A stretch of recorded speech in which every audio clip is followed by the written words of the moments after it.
আসসালামু আলাইকুম। বাংলা সংবাদে সবাইকে স্বাগত জানাচ্ছি। আমি চিন্তিয়া হক। শুরুতেই সংবাদ শিরোনাম। ভারতেই থাকবেন শেখ হাসিনা। পরিস্থিতি এত দ্রুত পাল্টাবে আওয়ামী লীগ বুঝতে পারেনি, বলছেন জয়। হাসিনা সরকারের দুর্নীতিবাদ সবাইকে আইনের আওতায় আনার দাবি চুন্নুর। অন্য ধর্মের মানুষকে নিরাপত্তা দেওয়ার দায়িত্ব মুসলমানদের, বলছে জামায়াত। হিন্দু পরিবারের লুটপাট, অগ্নিসংযোগ, পাইকগাছা বিএনপির সাধারণ সম্পাদককে শোকজ। এবং সর্বশেষ জানাবো, চট্টগ্রামে ছাত্র আন্দোলনের নারী কর্মী অপহরণের খবর আসলে কি হয়েছিল। দর্শক শুনছিলেন সংবাদ শিরোনাম, এখন বিস্তারিত। ভারতেই থাকবেন শেখ হাসিনা। বাংলাদেশের সদ্য সাবেক প্রধানমন্ত্রী শেখ হাসিনা ভারতেই থাকবেন। শুক্রবার ৯ আগস্ট ভারতের সরকারি এক সূত্র সংবাদ মাধ্যম নিউজ ১৮কে এই তথ্য জানিয়েছে। তবে ভারতে কোনো আশ্রয় প্রার্থী বা শরণার্থী হিসেবে নয়, ভিসার মাধ্যমে তিনি সেখানে অবস্থান করবেন। সূত্র জানিয়েছে, শেখ হাসিনা প্রত্যাশার চেয়ে দীর্ঘ সময় ভারতে অবস্থান করতে পারেন। তাছাড়া ভারতে কোনো আশ্রয় বা শরণার্থী আইন নেই, ফলে আইনগতভাবে আমরা কাউকে আশ্রয় প্রার্থী বা শরণার্থী আশায় প্রার্থী বা শরণার্থী হিসেবে রাখতে পারি না। ছাত্র জনতা আন্দোলনের মুখে বাংলাদেশ থেকে ভারতে যান শেখ হাসিনা। এরপর সেখানে থেকে তার যুক্তরাজ্যে যাওয়ার কথা ছিল, কিন্তু পরে জানা যায় তার যুক্তরাজ্যে যাওয়ার অস্পষ্ট। সব জল্পনার পর এবার জানা গেল তিনি ভারতেই থাকবেন। দেশ ছেড়ে যাওয়ার সময় শেখ হাসিনা বাড়তি কাপড় চোপড় নিয়ে যেতে পারেননি, ফেলে যেতে হয়েছে দৈনন্দিন ব্যবহার্য জিনিসপত্র। জানা গেছে, দেশ ছাড়ার জন্য শেখ হাসিনাকে মাত্র ৪৫ মিনিট সময় দিয়েছিল নিরাপত্তা বাহিনী। পরে একটি সামরিক প্লেনে চড়ে উড়াল দেন তিনি। এ সময় তার সঙ্গে ছিলেন ছোট বোন শেখ রেহানা ও অন্য ঘনিষ্ঠ সহযোগীরা। তাদের বহনকারী প্লেনটি দিল্লির কাছে হিন্দন বিমান ঘাঁটিতে অবতরণ করে। পরিস্থিতি এত দ্রুত পাল্টাবে আওয়ামী লীগ বুঝতে পারেনি, বলছেন জয়। কোটা সংস্কার আন্দোলনে তৈরি হওয়া ব্যাপক গণবিক্ষোভের মাঝে গত সোমবার প্রধানমন্ত্রী পদ থেকে পদত্যাগ করে ভারতে পালিয়েছেন শেখ হাসিনা। এতে পতন হয় আওয়ামী লীগ সরকারের। কোটা সংস্কার করার পরেও সরকার পতনের রূপ নেবে তা বুঝতে পারেনি আওয়ামী লীগ। শুক্রবার টাইমস অফ ইন্ডিয়াকে এমনটাই বলেছেন হাসিনা পুত্র সজীব অজের জয়। সরকারি চাকরিতে কোটা সংস্কার আন্দোলনে বিক্ষোভকারীদের দাবি মেনে নেওয়ার পরও সরকার পতন হয় ক্ষমতাসীন আওয়ামী লীগের। ছাত্র জনতার উপর নির্বিচার গুলি চালানোর সিদ্ধান্ত নিয়েও শেষ পর্যন্ত ক্ষমতা ধরে রাখতে পারেনি দলটি। বল প্রয়োগ করে বিক্ষোভ দমন পীড়নের নিষ্ঠুর নজির তৈরি করে আওয়ামী লীগ। আর এটাই কাল হলো আওয়ামী লীগের জয়ের ভাষ্য, সরকারের পরিচালনায় ভুল থাকে, কিন্তু তারা ভুলে শোধরানোর মতো যথেষ্ট সুযোগ পায়নি। টাইমস অফ ইন্ডিয়াকে জয় বলেন, অবশ্যই ভুল ছিল। আপনি যখন একটি দেশ পরিচালনা করেন তখন প্রতিদিন অনেক সিদ্ধান্ত নিতে হয়। আওয়ামী লীগ আত্মদর্শনে বিশ্বাস করে এবং আমরা তার জন্য প্রস্তুত ছিলাম, কিন্তু এবার সেটা করার সুযোগ আমরা পাইনি। আমরা কখনোই বুঝতে পারিনি আন্দোলনকারীদের দাবি মেনে নেওয়ার পরও পরিস্থিতি এত দ্রুত পাল্টাবে। এদিকে নোবেল জয়ী অর্থনীতিবিদ ডক্টর মোহাম্মদ ইউনূসের নেতৃত্বে বৃহস্পতিবার শপথ নিয়েছে অন্তর্বর্তীকালীন সরকার। ডক্টর ইউনূসের নেতৃত্বাধীন সরকার শপথ নেওয়ার পরপরই সবার আগে শুভেচ্ছা জানিয়েছে ভারতের প্রধানমন্ত্রী নরেন্দ্র মোদী। সামাজিক মাধ্যমে এক পোস্টে মোদী লিখেছেন, শান্তি, নিরাপত্তা, উন্নয়নের জন্য আমাদের উভয় দেশের জনগণের অভিন্ন আশা আকাঙ্ক্ষা পূরণে বাংলাদেশের সঙ্গে কাজ করতে ভারত প্রতিশ্রুতিবদ্ধ। হাসিনা সরকারের দুর্নীতিবাদ সবাইকে আইনের আওতায় আনার দাবি চুন্নুর। ছাত্র জনতার গণ অভ্যুত্থানে গঠিত নোবেল জয়ী ডক্টর মোহাম্মদ ইউনূসের নেতৃত্বাধীন অন্তর্বর্তী সরকারের প্রতি পূর্ণ সমর্থন জানিয়েছে সদ্য বিলুপ্ত সংসদের বিরোধী দল জাতীয় পার্টি। দলটির মহাসচিব মুজিবুল হক চুন্নু বলেন, গত ১৫ বছরে দুর্নীতিবাজ মন্ত্রী, এমপি, আমলা, পুলিশকে আইনের আওতায় আনতে হবে। শেখ হাসিনা সরকারের আমলে পাচার হওয়া টাকা ফেরত আনতে হবে। সাংবিধানিক নানা সংস্কার করতে হবে। চুন্নু বলেছেন, নির্বাচন পদ্ধতি পরিবর্তন করে আনুপাতিক হারে নির্বাচনের ব্যবস্থা করতে হবে। নির্বাচন কমিশন, দুর্নীতি দমন কমিশন, পাবলিক সার্ভিস কমিশন সহ সাংবিধানিক সব প্রতিষ্ঠানকে প্রভাবমুক্ত করতে হবে। বিচার বিভাগের পরিপূর্ণ পৃথকীকরণ এবং উচ্চ আদালতে বিচারপতি নিয়োগের আইন করতে হবে। প্রধানমন্ত্রীর একক ক্ষমতা কমিয়ে রাষ্ট্রপতি ও সংসদের মধ্যে ক্ষমতা ভারসাম্য সৃষ্টি করতে হবে। কোনো ব্যক্তি দুইবারের বেশি প্রধানমন্ত্রী হতে পারবেন না। যিনি প্রধানমন্ত্রী হবেন তিনি যে কোনো সংসদ নেতা না হতে পারেন। ৭০ অনুচ্ছেদের প্রয়োজনীয় সংস্কার এবং সংসদীয় স্থায়ী কমিটির ক্ষমতা বৃদ্ধি করতে হবে। তিনি বলেন, প্রথম কাজ হচ্ছে দেশের আইন শৃঙ্খলা ফিরিয়ে আনতে হবে। পুলিশ বাহিনীর যৌক্তিক দাবি মেনে নিতে হবে। ছাত্র জনতার গণ অভ্যুত্থানের শহীদদের পরিবারকে ক্ষতিপূরণ দিতে হবে। একই সাথে প্রত্যেক পরিবারে অন্তত একজনের চাকরির ব্যবস্থা করতে হবে। হত্যাকারীদের বিরুদ্ধে আইনানুগ ব্যবস্থা নিতে হবে। থানা লুট ও পুলিশ হত্যায় জড়িতদের বিরুদ্ধেও আইনানুগ ব্যবস্থা নিতে হবে। জাপা মহাসচিব বলেন, অর্থনৈতিক চ্যালেঞ্জ মোকাবেলায় সর্বোচ্চ গুরুত্ব দিয়ে রেমিটেন্স প্রবাহ বৃদ্ধি করতে হবে। রপ্তানি বাণিজ্যের অগ্রাধিকার, বিদেশি বিনিয়োগ বাড়ানো এবং ফ্রিল্যান্সারদের সর্বোচ্চ সহযোগিতা করতে হবে। শিক্ষা প্রতিষ্ঠান খুলে দিতে হবে। পাঠ্য বইয়ের অসঙ্গতি দূর করতে হবে। অন্য ধর্মের মানুষকে নিরাপত্তা দেওয়ার দায়িত্ব মুসলমানদের, বলছে জামায়াত।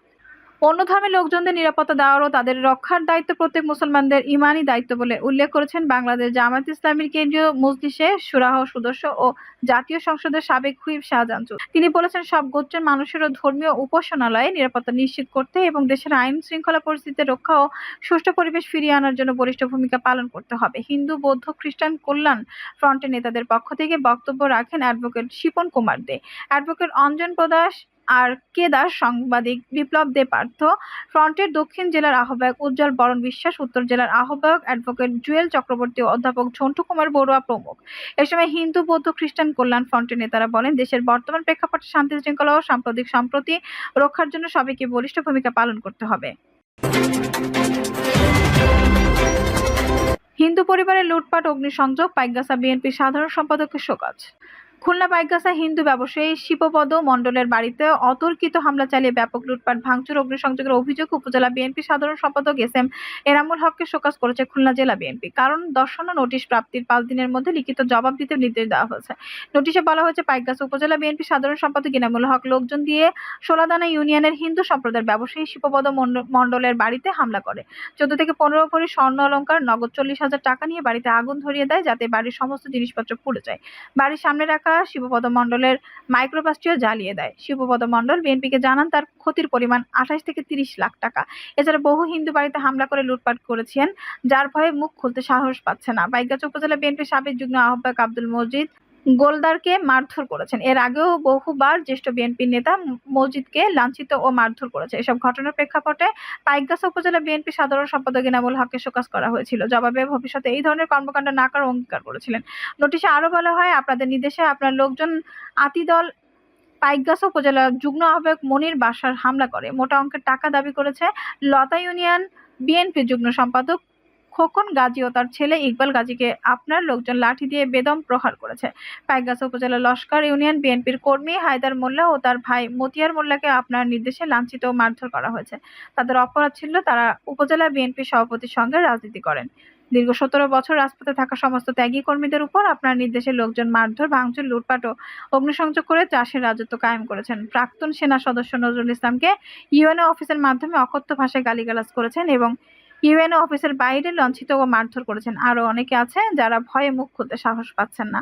আপনার এসব কর্মকাণ্ড স্পষ্ট দলীয় শৃঙ্খলা পরিপন্থী। অতএব কেন আপনার বিরুদ্ধে সাংগঠনিক ব্যবস্থা গ্রহণ করা হবে না, তা পত্র প্রাপ্তির ৫ দিনের মধ্যে লিখিত জবাব দেওয়ার জন্য নির্দেশ প্রদান করা হলো। চট্টগ্রামে ছাত্র আন্দোলনে নারী কর্মী অপহরণের খবর, আসলে কি হয়েছিল? চট্টগ্রাম নগরের ৫২৩ এলাকা থেকে বৈষম্য বিরোধী ছাত্র আন্দোলনের এক নারী কর্মীকে অপহরণের খবর ছড়িয়ে পড়ে গতকাল বৃহস্পতিবার। ওই নারীকে একটি সিএনজি চালিত অটোরিকশায় তুলে নিয়ে যাওয়ার একটি ভিডিও সামাজিক যোগাযোগ মাধ্যমে ছড়িয়ে পড়ে। বৈষম্য বিরোধী ছাত্র আন্দোলনের পক্ষ থেকে ওই নারীকে অপহরণের কথা বলা হয়। বিষয়টি শোনার পর চট্টগ্রাম জেলা প্রশাসন ও সেনাবাহিনীর সদস্যরা ওই নারীকে উদ্ধার করেন। আদতে ওই নারীকে অপহরণ করা হয়নি। তাকে তার বাবা ও স্বামী চট্টগ্রাম মেডিকেল কলেজ হাসপাতালে নিয়ে আসার সময় তিনি চিৎকার করলে ভুল বোঝাবুঝি হয়। গতকাল বিকেল ৫:৩০টার দিকে হাসপাতালের মনোরোগ বিভাগে তার সন্ধান পাওয়া যায়, তবে ওই নারী অপহরণের শিকার হননি। বৈষম্য বিরোধী ছাত্র আন্দোলনের সমন্বয়কদের সঙ্গে গতকাল সভার আয়োজন করা হয়েছিল। চট্টগ্রাম জেলা প্রশাসন সভার এক পর্যায়ে সমন্বয়করা জানান, চট্টগ্রাম নগরের ৫২৩ এলাকা থেকে গতকাল এক নারীকে অপহরণের ঘটনা ঘটেছে। তাকে একটি সিএনজি অটোরিকশায় তুলে নেওয়া হয় বলে জানান তারা। বিষয়টি নিয়ে কয়েক সামাজিক যোগাযোগ মাধ্যমে পোস্ট করলে তা ছড়িয়ে পড়ে। বৈষম্য বিরোধী ছাত্র আন্দোলনের শিক্ষার্থীরা বিষয়টি নিয়ে সেনাবাহিনীর সঙ্গে যোগাযোগ করলে বিকেল ৪টার দিকে আগ্রাবাদ এলাকায় সিএনজি অটোরিকশাটিকে আটক করা হয় বলে জানা যায়। চালককে জিজ্ঞাসাবাদ করলে তিনি জানান, ওই নারীকে চট্টগ্রাম মেডিকেল কলেজ হাসপাতালে নামিয়ে দিয়েছে। পরবর্তী সময়ে বৈষম্য বিরোধী ছাত্র আন্দোলনের নেতা ও প্রত্যক্ষদর্শী ছাত্রদের নিয়ে হাসপাতালের সিসিটিভি ফুটেজও পর্যালোচনা করেন সেনাবাহিনীর সদস্য ও জেলা প্রশাসনের নির্বাহী ম্যাজিস্ট্রেট মোহাম্মদ মনিরুল হাসান। পরে কর্মকর্তা কর্মচারীদের সঙ্গে কথা বলে বিকেল ৫:৩০টায় মনোরোগ বিভাগ থেকে ওই নারীকে উদ্ধার করা হয়। ওই নারীর স্বামী জানান, তাদের শিশু সন্তান চট্টগ্রামের একটি বেসরকারি হাসপাতালে চিকিৎসাধীন। গত বুধবার রাত থেকে তার স্ত্রী অসংলগ্ন আচরণ করেন এবং উপস্থিত আত্মীয় স্বজনকে আঘাত করেন। তাই গতকাল তাকে হাসপাতালে নিয়ে আসছিলেন তিনি। আনার সময় অটোরিকশা থেকে সাহায্যের জন্য চিৎকার করছিলেন। তাতে সবার ভুল ধারণা হয় তাকে অপহরণ করা হচ্ছে। চট্টগ্রাম জেলা প্রশাসক আবুল বাশার মোহাম্মদ ফখরুজ্জামান প্রথম আলোকে বলেন, হাসপাতালে নেওয়ার সময় ওই নারী সাহায্যের জন্য চিৎকার করেন। আশেপাশের লোকজনের কাছে সাহায্য চাইতে থাকেন যে তাকে জোর করে তুলে নিয়ে যাওয়া হচ্ছে। বর্তমানে তিনি চট্টগ্রাম মেডিকেল কলেজ হাসপাতালের মনোরোগ বিভাগে চিকিৎসাধীন আছেন। বিষয়টি নিয়ে কয়েক সামাজিক যোগাযোগ মাধ্যমে পোস্ট করলে তা ছড়িয়ে পড়ে। বৈষম্য বিরোধী ছাত্র আন্দোলনের শিক্ষার্থীরা বিষয়টি নিয়ে সেনাবাহিনীর সঙ্গে যোগাযোগ করলে বিকেল 4টার দিকে আগ্রাবাদ এলাকায় সিএনজি অটোরিকশাটিকে আটক করা হয় বলে জানা যায়। চালককে জিজ্ঞাসাবাদ করলে তিনি জানান, ওই নারীকে চট্টগ্রাম মেডিকেল কলেজ হাসপাতালে নামিয়ে দিয়েছে। পরবর্তী সময়ে বৈষম্য বিরোধী ছাত্র আন্দোলনের নেতা ও প্রত্যক্ষদর্শী ছাত্রদের নিয়ে হাসপাতালের সিসিটিভি ফুটেজও পর্যালোচনা করেন সেনাবাহিনীর সদস্য ও জেলা প্রশাসনের নির্বাহী ম্যাজিস্ট্রেট মোহাম্মদ মনিরুল হাসান। পরে কর্মকর্তা-কর্মচারীদের সঙ্গে কথা বলে বিকেল 5:30টায় মনোরোগ বিভাগ থেকে ওই নারীকে উদ্ধার করা হয়।